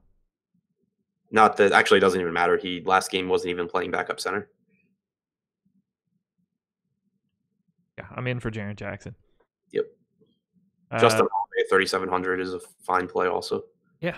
18% expected ownership on Holiday right now. I hate that, but yeah. I would be lying, I think, if, again, I'm playing James Harden today. Or at least I assume I'm playing James Harden today. I haven't projected for 75 points. So I'm going to need guys like Justin Holiday, and so far the only guys that we've gotten to have been centers. Yep. Having some Conley, having some Gasol, having some Jaren Jackson, I think is all feasible. This is really gross as a DFS game. Yeah. I mean, this game basically is the epitome of price mattering more than anything. This game sucks, but yeah. On DraftKings, I think you actually have 4 very underpriced guys in Gasol, Conley, Jackson, Holiday. Obviously, and there are different price points too. So, you don't want them all together, and there's a lot of underpriced guys on DraftKings. But I imagine that I'll end up with pretty healthy ownership of Memphis, just because when I need a $3,700 guy at guard or forward, I have Justin Holiday there. When I need a $5,300 guy at forward, I have Jackson. And then I have reasonable plays in Gasol and Conley. So even though the game is unappealing, these guys all still have upside in this spot. You like Shelvin Mack? No. Okay. Just checking. Should I? No. Not to me, at least. Yeah, I mean, he played like 14 minutes last game. Yeah. A 9,000 for FanDuel on Kemba. 9,000 on Kemba Walker's 9K on FanDuel. 8,100 on DraftKings. 34 on Yahoo. I'm not terribly enthusiastic about that price point. No, me neither. I like Kemba whenever he's at that price point. I think he's perfectly fine. It's just when you start comparing him to other things, like when there's 10 games on a slate, you mentioned it earlier, ownership is spread out. So you don't have to like grab a 2% owned Kemba when you, and again, just throwing numbers out there, but a 2% owned Kemba when you can get a 5% owned Conley or something like that. Yep. You don't have to like get the lowest owned guy. You accomplish your goal just by getting someone in that range. Do you want anything from Charlotte? No. I agree. I don't even know who I would point out. You would think this is more of a Bismack Biyombo game than anybody else, but I don't know anymore. I don't know anymore. Let's get out of this one. Talk about actual legitimate plays. The New Orleans Pelicans are hosting the Detroit Pistons. 113.5 implied total for the Pels. 109 for the Pistons. We'll start on the Pel East side. Julius Randle is 8,900 on FanDuel. Power forward. 8,400 on DraftKings. And $35 on Yahoo. Garnering a bit of ownership. And I think that he should. I really like Julius Randle here. Yeah, so do I. Only played 27 minutes last game, but I'm hoping that had to do with fouls. It looks like it did. Yeah, 2 fouls in the first/second quarter ended that stint. Picked up a third foul pretty quickly into the third quarter. Picked up a fourth foul. Yeah, so he was in foul trouble that game.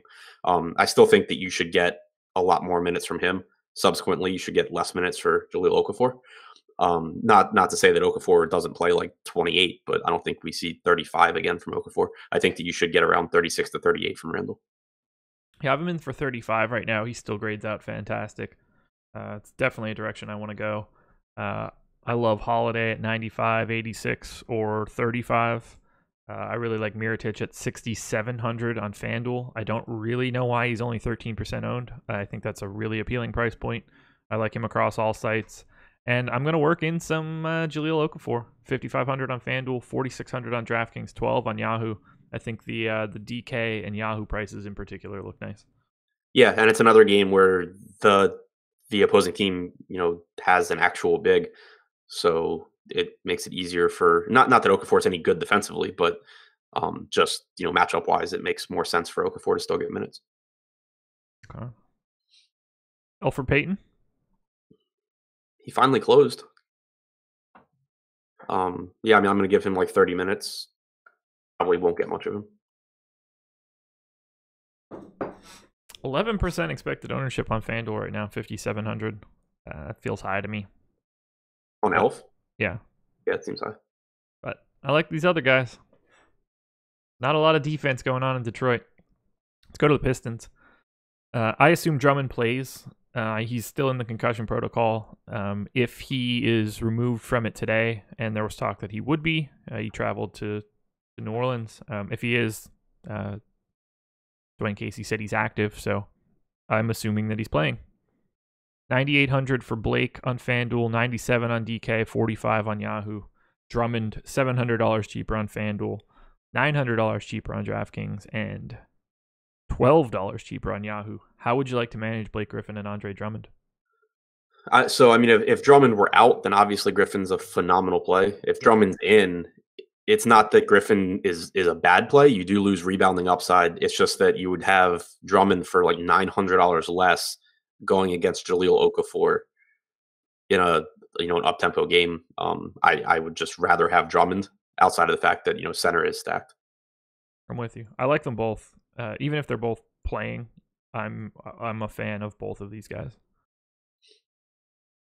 Just it's a really appealing spot. The Pels are a very different team without Anthony Davis on there, particularly defensively, where they don't really have any quality. It's certainly not Okafor. It's certainly not Mirotic. I think Mirotic is a solid team defender. It's different when you don't have AD anchoring that. Julius Randle never been known as some sort of defensive stalwart. So Yeah. I really like those two guys from the Pistons, and then I don't really have much interest in anything else from Detroit. Yeah, I mean, I don't hate Reggie Jackson just because he's cheap, but I would rather get to like I prefer Blake and whoever's playing center for the Pistons. Like those are the guys that I like the most. If it ends up being Blake and Drummond, you do run into a price issue though, and Jackson obviously is at 4,800. Alrighty, we go down the Pistons. Luke Kennard's still fine.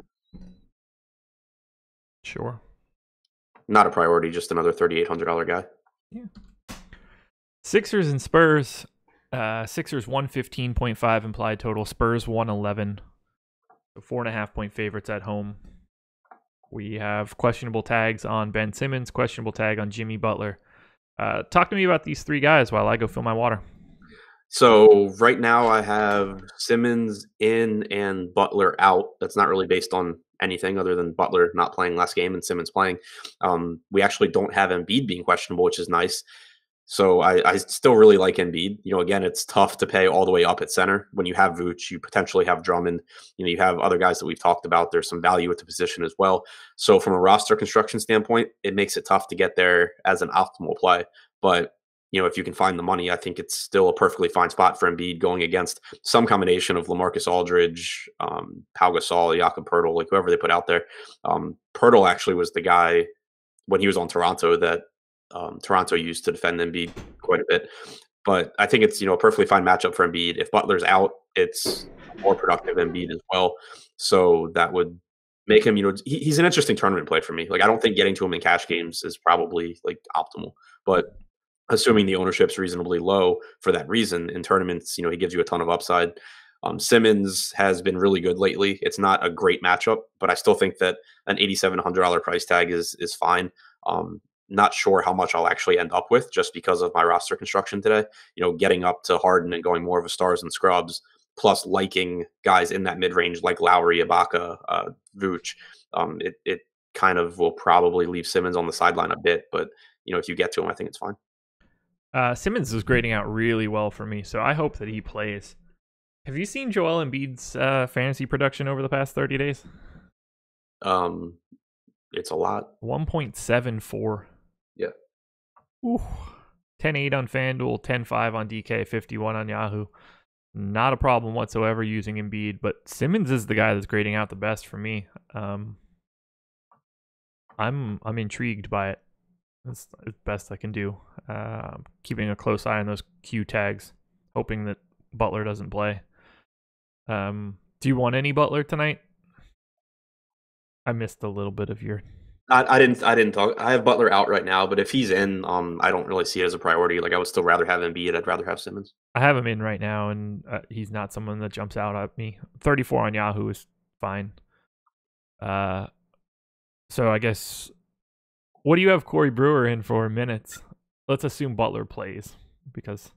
I mean, if he plays, then like none. Okay, I have 6. So if he doesn't play, it's 28 or so. Right. Which there's your value play, I guess. But yeah, I have him in right now. Yeah, if Butler isn't in, feel free to use Corey Brewer. Or don't. Yeah, or realize that it's Corey Brewer. But for me, I'm ranking them Simmons and then Embiid and then Butler, and then I don't care about the rest of the team. Yeah, I mean, I think that's where I'm at too. Okay. Spurs pace up spot. DeMar DeRozan 7,700 on FanDuel, 7,600 on DraftKings, $31 on Yahoo. Is there anything to not like about DeMar here? Other than his game logs, no. Good point. Yeah, he's my number one shooting guard. 4 for 16, 29 minutes against the Clippers is not good. But I'm in for DeMar. It's been dreadful lately. Price has tumbled. He was at $9,100 on FanDuel on January 12th. Now, just 11 days later, 7,700. Yeah. That's when I want to get these guys. I've been playing a ton of DeRozan every chance I get lately, and he has been absolutely awful, but I don't think that's gonna stop me today. Agreed. He's still, we talked about it before, like, in all seriousness, it's not like anything's really changed with him. He's shooting poorly, but it's not like a Tyreek Evans situation that we had earlier this year where, it was kind of like, oh shit, like he's shooting worse than normal because now he's just chucking up threes and not getting to the basket. DeRozan's averaging almost identical drives per game now, over the last month as he has for the entire season. It's not like a whole lot's changed. He's just not making shots right now. Yeah, it's crazy. It's hard to manage him in Harden tonight. And I know that sounds kind of nuts. And obviously, Harden is on a different like wavelength. But DeMar DeRozan is like half of his salary. Just crazy to think about, knowing, like, if you just hear both of their names, you never think like, okay, DeMar is half of the player of James Harden. Right. Yeah. It's a testament to like what Harden is doing right now. To think about it like that. So I'm in for DeRozan. Aldridge 8,200 on FanDuel I think is appealing. 8,300 on DK. I don't have an issue there. No problems going to Aldridge. Do you have any Aldridge hot take? No, I like him. I have DeRozan better. Rudy Gay. We have no Bertans tonight.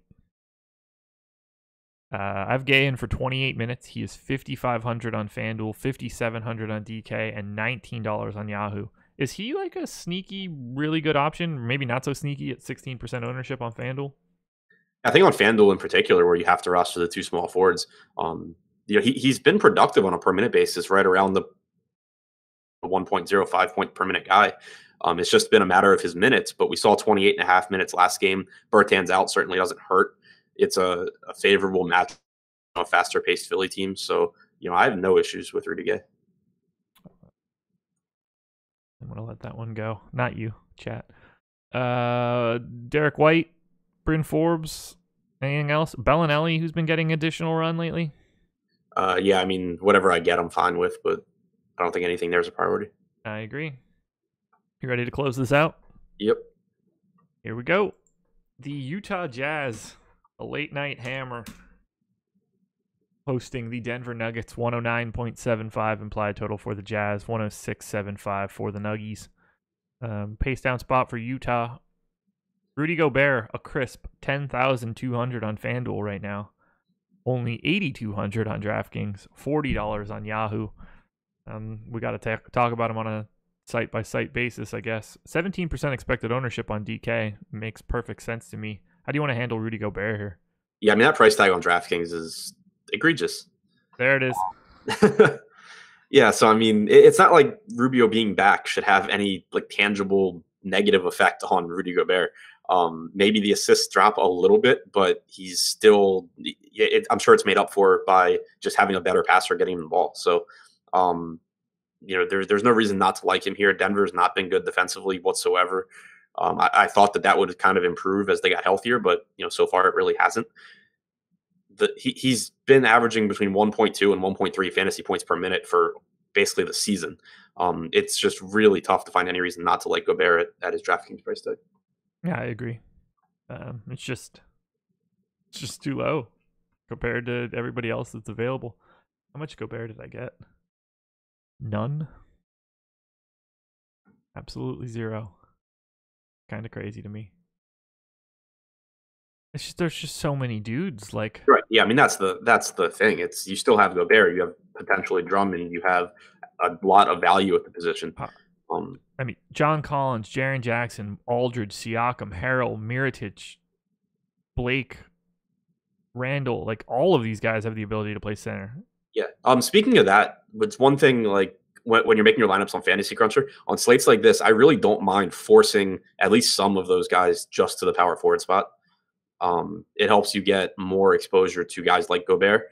But when the center position is deep, like playing the center, and obviously it's factored into projections, but just playing the center position obviously puts you closer to the basket normally, gives you more rebounding opportunities. So where there are a lot of true centers that I do kind of like just kind of forcing those power forward center guys to the power forward position and getting like as many centers in as I can. Okay. It's a good point that people probably don't think about it like that. Any interest in Donovan Mitchell? 83, 85, and $37. I don't have a problem with him, but there's just a million guys I like. Yeah. Like, I'd rather play Harden. I'd rather play DeRozan. Yep. So would I. No interest in Derek Favors. Any thoughts as to what we get out of Ricky Rubio tonight? So he played, what, 20? Oh, he played 14 minutes last game. I thought he played more than that. Yeah. Yeah, I don't know. I'll have him at like 24. That's exactly what I have him in for. Yeah. And at that point, I'm good. Anybody else? Jingles, Crowder, Royce O'Neal, who's continuing to still. He played 37 minutes in this last game. Yeah, no, I'm good. There's again, it's guys that maybe I end up with small percentages in 150 lineups, but outside of Gobert, no one's really jumping off the page for me. Okay. Denver. 10-7 for Jokic, 98 on DK, 47 on Yahoo. Not a gigantic priority, but I'm not mad if I get him. He's been at 1.56 fantasy points per minute over the last 30 days. Right. It's just like I would rather play Embiid for a little bit more. I'd rather play Vooch for a little bit less, and then you can take the savings on potentially Drummond, on Gobert, on all the cheap guys. It's not to say Jokic can't have a monster game here. It's just you have to draw the line somewhere. Right. Yeah, I'm with you. I have a hard time getting to anything from Denver. Everybody's back. Maybe Wancho out, but I don't know what to do with Gary Harris's minutes or Will Barton's minutes. I don't know how they're going to really hash all of this out. And at this point, I can't really prioritize anyone. Yeah, I just on a slate this big and with so many good, appealing plays, I don't really see the reason to be guessing at it either. It's not like it's a favorable matchup against Utah anyway. You're kind of just guessing that you can get minutes right and then still get above average production out of those guys. I'm good just leaving it alone. Okay, that works for me. We done. Cool.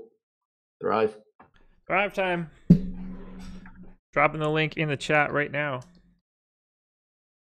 bit.ly/Awesemo if you want to sign up. $10 on a $10 deposit.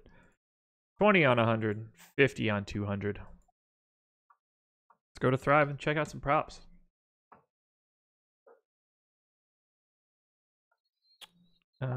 Maybe. Traditional, not versus. I'm not getting any. No. There we go. NBA, got it. All right, what looks good? All right, James Harden, points plus assists. You get 95 points for the over. 48.5 total. That's gonna be the over for me. I have him at 53. I'm at 50.8. That's probably one that I would just stay away from. Close enough. That's probably not going to matter. I do have him projected for 40 real points, though. Yeah, I have 41.9 and 11. 40, 10, and 8. Yeah. What else stands out? Okay, this one's weird. You get 125 points for the over. D'Angelo Russell, 7.5 assists. 125 points for the over. Yeah. I have him at 7.8. Well, then I think we're taking the over there. Yeah. Yeah, I'm at 6.8, but I think that still puts me pretty comfortably in the over. At 125 points, you need to hit ignoring other people's ownership, you need him at 37. You need him to hit the over 37.5% of the time to be, positive. Right. It's just a no-brainer when you're that close. Kemba Walker points, 95 points for the over, 23.5 is the total. I have 26, so. Ooh. So I actually have 23.9. I would probably take the under. Yeah. But at the same time, it's close. Any of these standing out for you? Let's see. Drew 32.5 points plus rebounds plus assists, 105 points for the over. 105 for the over, points, rebounds, and assists. And you said the total is 32.5. I have it at 34.9, so I'm taking the over for sure. I've met 36.9, and I think I could actually bump him a little bit higher in terms of rates, so definitely the over. Alrighty. One more. Any catching your eye? No, not particularly. Do you think Dwayne Wade picks up a steal today? Those Heat guys are stealing my money, that's for sure.